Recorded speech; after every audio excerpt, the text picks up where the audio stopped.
Welcome to Education Today. I'm Justin Wagaman of Armstrong High School in the Armstrong School District. Here at Education Today, we try to bring various organizations and groups which help support our community so that we can explain what programs they have to offer and what they do.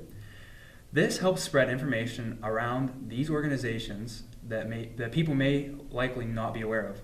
Tonight we would like to highlight an educational entity of which the Armstrong School District is a part of. The Aaron Intermediate Unit 28 is an educationally grounded facility which provides programs for all ages of students, from primary schools to adult learners. Tonight is the second episode featuring Aaron programs, and this season we have another director here to talk to us tonight. Welcome to Education Today.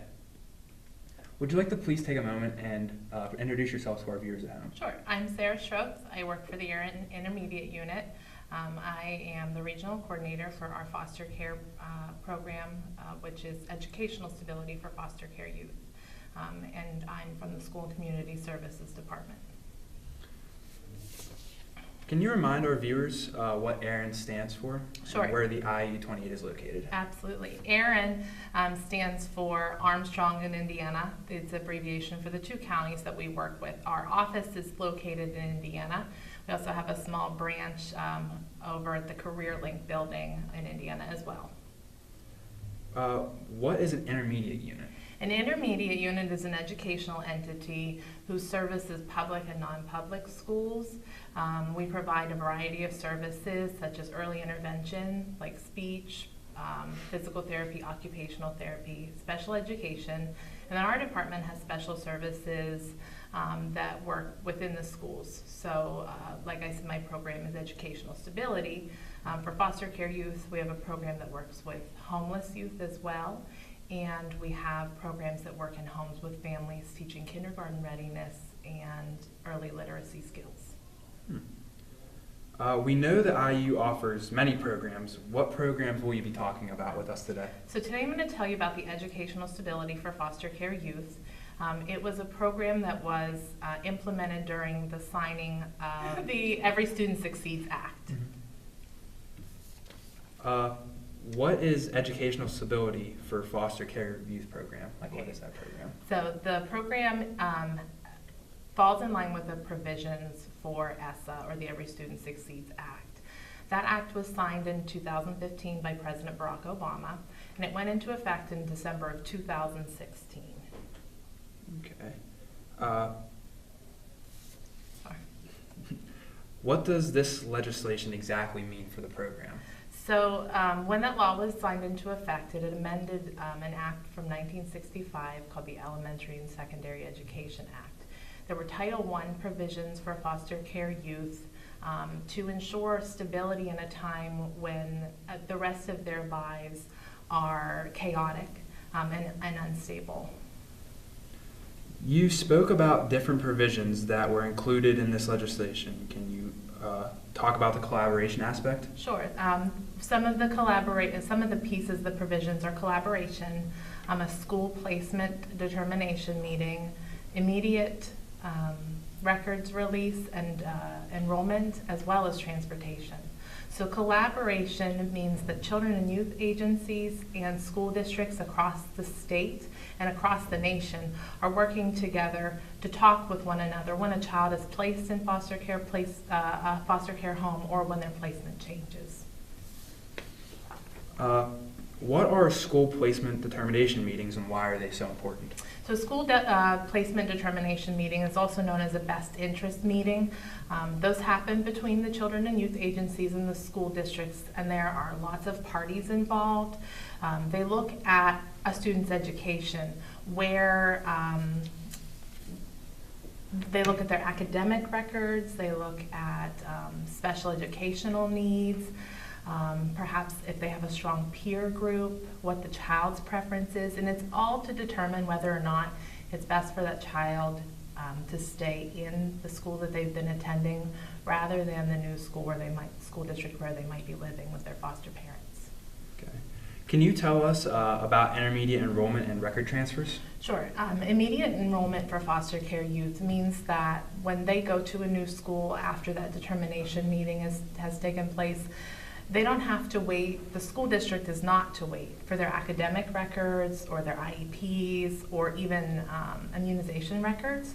Those are overlooked because schedules can always be changed and records are to be sent after they're enrolled.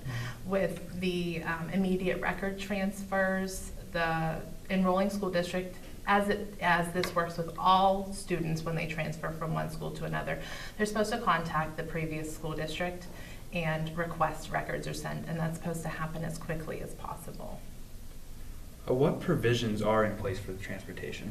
So for transportation, the school districts and children and youth agencies within each county had to sign a transportation plan and a memorandum of understanding.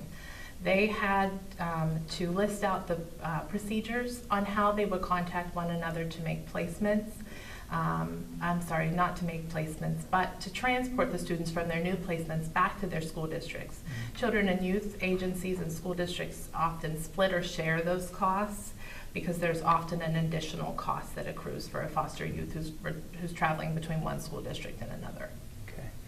Thank you very much. We are going to take a short break. When we come back, we will talk more about the education stability for foster care youth program through IU-28 with Sarah Scroth.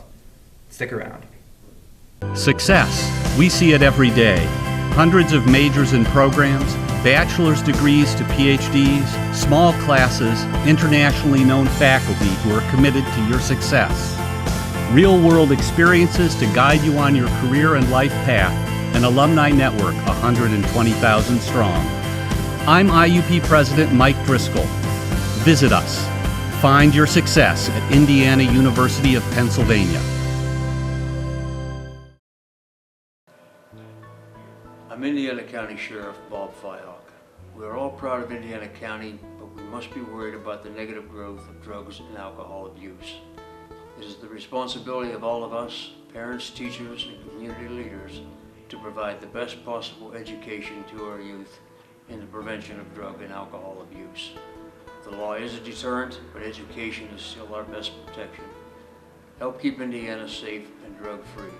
For more information on how to talk to your kids about drugs and alcohol, go to the abovetheinfluence.com, brought to you by the Armstrong Indiana Drug-Free Communities Coalition.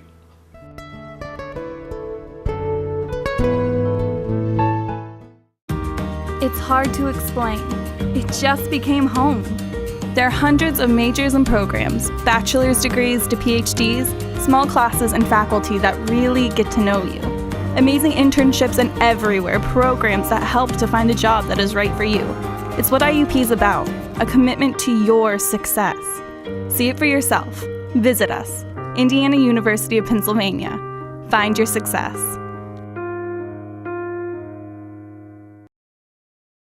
Hi, I'm Jen McCroskey. I'm a prevention specialist with the Armstrong Indiana Clarion Drug and Alcohol Commission. Hey parents, put your drug knowledge to the test. Attend a free teen scene program. Learn about signs and symptoms of drug use and abuse, current drug trends, resources for help, and view a large display of items where drugs can be hidden. For more information, call 724-354-2746, extension 309 to schedule a program today. Brought to you by the Armstrong Indiana Drug-Free Communities Coalition.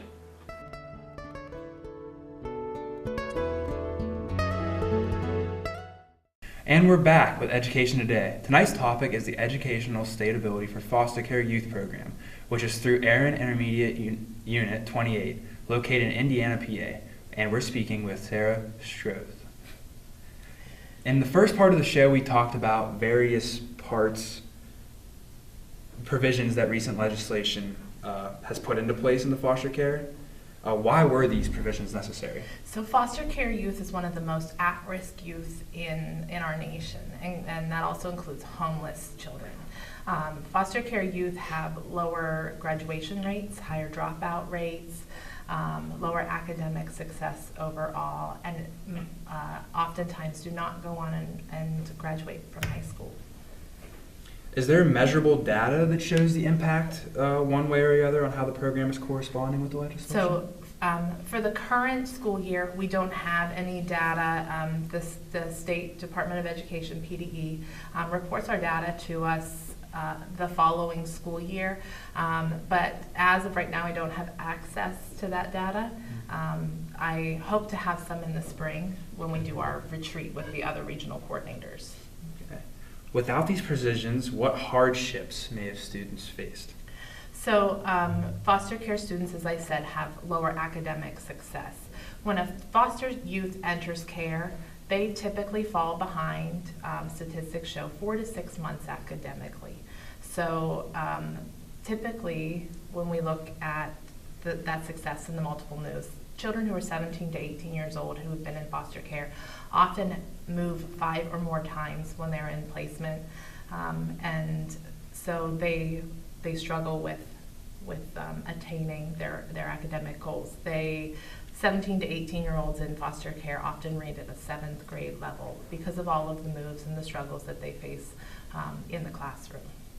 To have an idea of how many kids are impacted, can you talk about the numbers that are in the foster care system? Sure. Nationally, during the 2016 and 2017 school year, there were about 415,000 kids in foster care.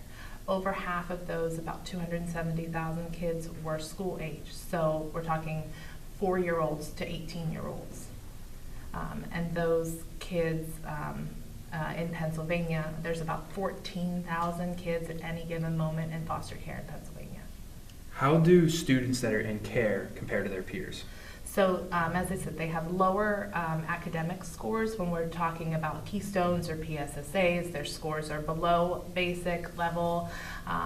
They, again, with their reading abilities, they fall behind.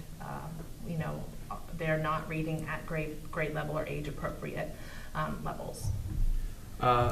Is there anything else you'd like to add to benefit the viewers? Sure.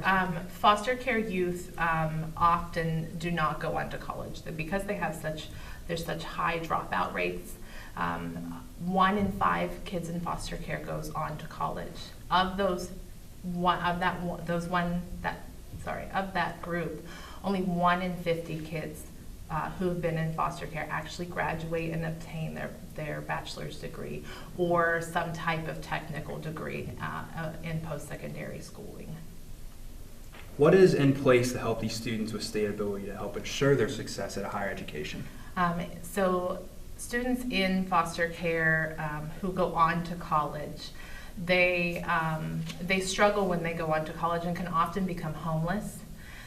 So there are programs in place at universities nationwide to provide assistance, stability, support for those kids.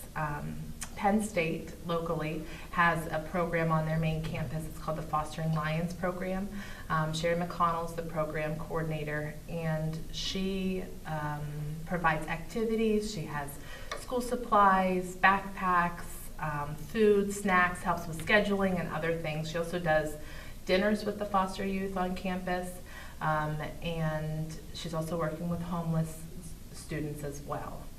It's a great program, and as I said, that's happening nationally. There are grants for universities and trade schools available for the schools to provide such programs. So for these students, is there some sort of tuition assistance? Yes. For foster care youth who go on to post-secondary education, there's specifically the Chafee grant, which is only available to foster care youth. It's given on a first-come, first-served basis, and kids who have been in care after the age of 16 are eligible to receive it until they're 23 years old. There are also other grants available, like the Pell Grant and the Pennsylvania State Grant. There's a section on the FAFSA, and there are additional grants available to foster care youth as well. What can the people at home do to help? So something that you can do to help foster care youth, if you know a child in foster care, reach out to them. Be a support system to them. Teach them how to advocate for themselves. Tell them when to ask for help, how to ask for help, and that it's okay to ask for help. Is there anything else you would like to add, last remarks? Sure. There are a few websites that you can go to learn more or learn how to support foster care youth. FosterNation.org, FosterMore.org. Both tell stories about youth in foster care. There are ways that you can help by making donations, information on foster care homes available there. And also, if you want to learn a little bit more about the impact of ESSA on the state of Pennsylvania, you can visit pafostercare.org and learn about how the program is affecting our state. All right, thank you. Well, that's our show for today. A special thanks to our guest, Sarah Stroth of the Aaron Intermediate Unit 28, located in Indiana, PA. Thanks also go out to Armstrong Senior High School TV production students, led by their teacher, Mr. Josh Miklos. They were our film crew today. Please join us again next week for another look at the Armstrong School District. DVD copies of this and all Education Today programming can be requested by contacting Chris Garatano, multimedia technician at Armstrong Junior Senior High School. For more information about the district, visit our website and have a great week.